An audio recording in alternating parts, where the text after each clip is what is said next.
For this experiment, we are looking at the solubility of a couple of different substances in different solvents. We're going to look at the solubility as an expression of whether something is polar or nonpolar. So what we have is a polar solvent, water, and a nonpolar solvent, cyclohexane. We are going to be testing each of our solid and liquid samples, our solutes, in these two different solvents. I've already set up a couple of test tubes with small amounts of the solid in each one. A couple of them I still need to add a little bit of solid. Notice that I'm using very small amounts. This is because every solid is going to run into something called a saturation point. If we oversaturate our solution, not all of it is going to dissolve. Once I get the rest of the solids in here, we will be looking at adding the two solvents and comparing which one does a better job of dissolving our solutes. All right. So I'm going to add some ethanol to my ethanol test tubes. This is a liquid solute. I'm going to add about 1 milliliter to each of these test tubes so we can see, again, by comparison, which solvent does a better job of dissolving our solutes. Now, if we have a liquid dissolving in another liquid, it's a slightly different situation than when we have a solid dissolving in a liquid. With a liquid, we can either have something miscible or immiscible.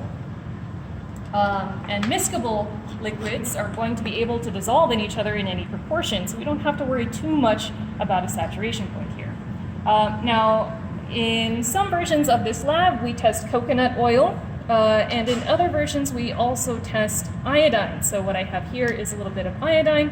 Again, I'm going to use very, very small amounts of it to do this test. And again, I'm trying to make sure that it's roughly equal amounts in both test tubes so that we can compare apples to apples.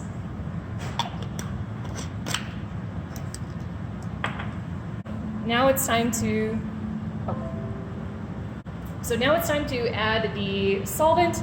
I'm going to add about a milliliter of solvent to each of these test tubes.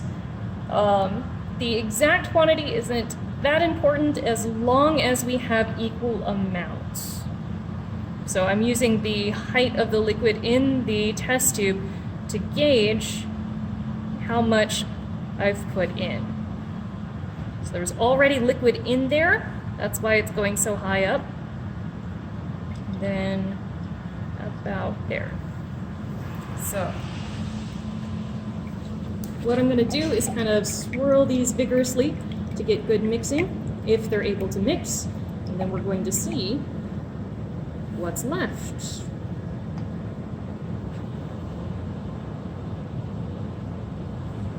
This is our sodium chloride in water.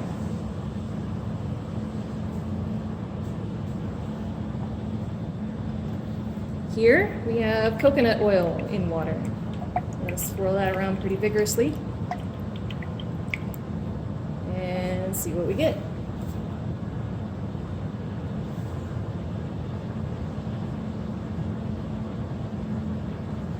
Okay. Next is the iodine. This one is sometimes a bit interesting. I like to put something white behind it so you can see something a little bit interesting going on there. The iodine sort of very faintly colors the water.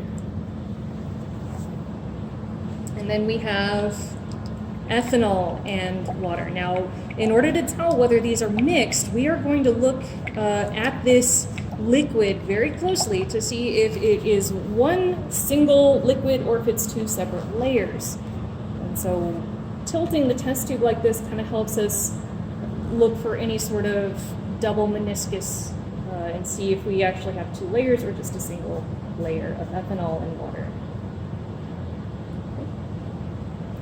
And then finally, we have sugar, good old sucrose.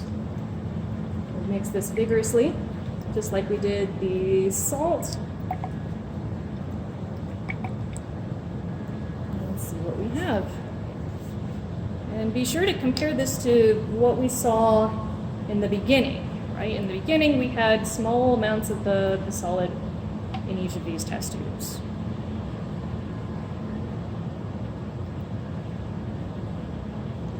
So that is the water solvent. Now we're going to compare this with cyclohexane. Now cyclohexane is a very volatile solute or solvent. That's why we have the parafilm around the cap. Generally, you want to work with this stuff with good ventilation. So I'm going to add, again, about 1 milliliter to each of these test tubes.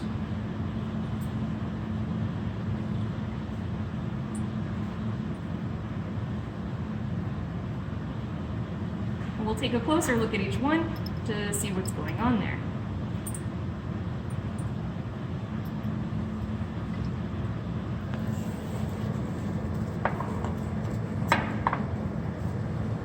So these test tubes that I have marked in yellow, I've added the cyclohexane solvent to our solutes. This was the sodium chloride. Now, take a close look, see what you can see in terms of the solid. We may even pan up above a little bit so you can see what's going on in that test tube. So again, this is the sodium chloride and the cyclohexane. Next up, we have the coconut oil. We'll mix this vigorously. The flicking technique. We've never seen it before. And we'll take a look at what's going on in there.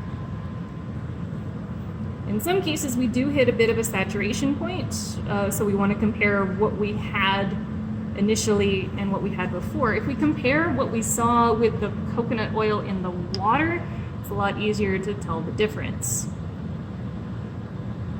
So the blue label is the water solvent, and the yellow label is the cyclohexane solvent. Both of these contain coconut oil.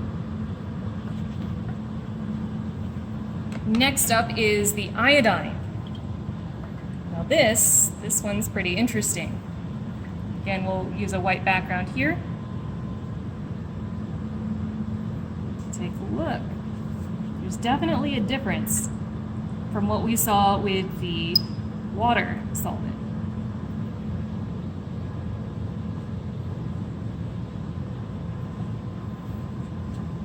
And then finally, our ethanol. Now this one, you might have to look real close. Try and put this on the black background because that's probably the easiest to see. And we'll tilt this around so you can look for any double layer that might be present.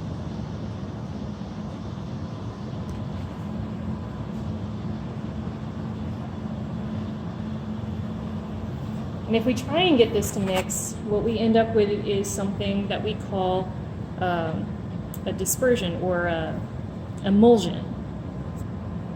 It may temporarily suspend, but it eventually starts forming these little beads. And then finally, our sugar.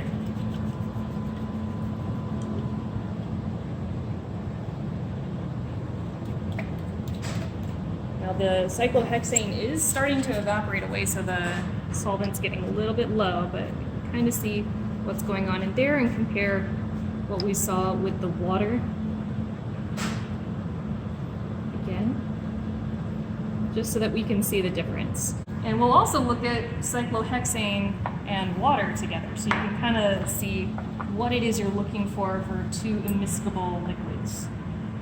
So 1 milliliter, thereabouts, of the cyclohexane, and we'll add about 1 milliliter of water to that.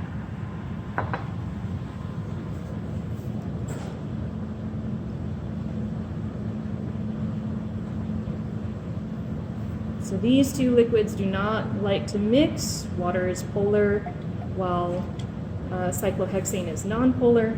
So you can see that double layer there. So this is what we're looking for when we're deciding whether a liquid is immiscible. So again, comparing the ethanol and the cyclohexane in the two different solvents. The yellow tape is the cyclohexane, the blue tape is the water.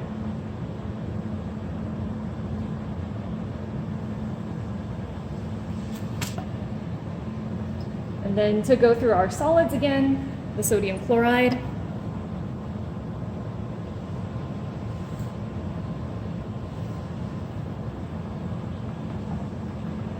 the coconut oil,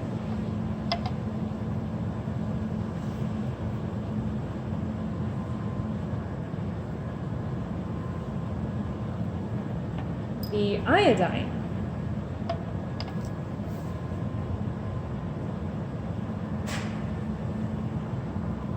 we already saw the ethanol, and then finally we have the sugar.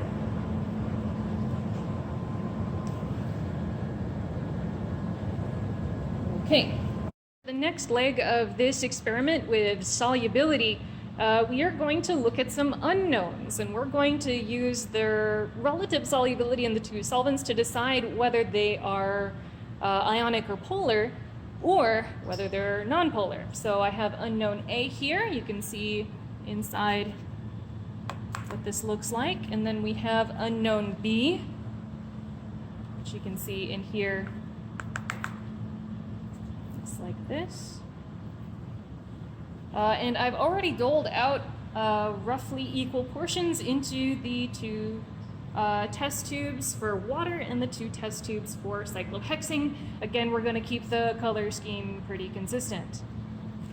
All that's left is to add the solvents and then see which one does a better job at dissolving our solutes. Add the cyclohexane solvent first to our yellow marked test tubes. Again, about 1 milliliter of cyclohexane in each one.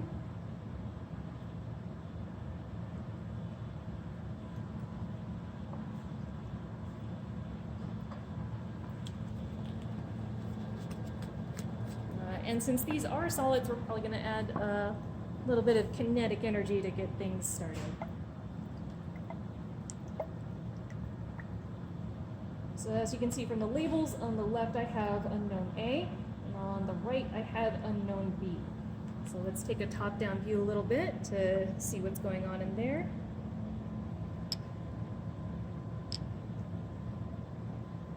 So you can see whether our solids are dissolving or not. We'll add roughly the same amount now of water to our other set of test tubes. So we'll add about 1 milliliter. Again, I'm trying to make sure that I'm just getting the same volume, roughly the same volume in each of these test tubes. And so we can kind of swirl these around a little bit, see what's going on. Now we're running into a little bit of an issue with unknown B. So take a look at what's going on at the surface there for unknown B, see if you can spot the issue.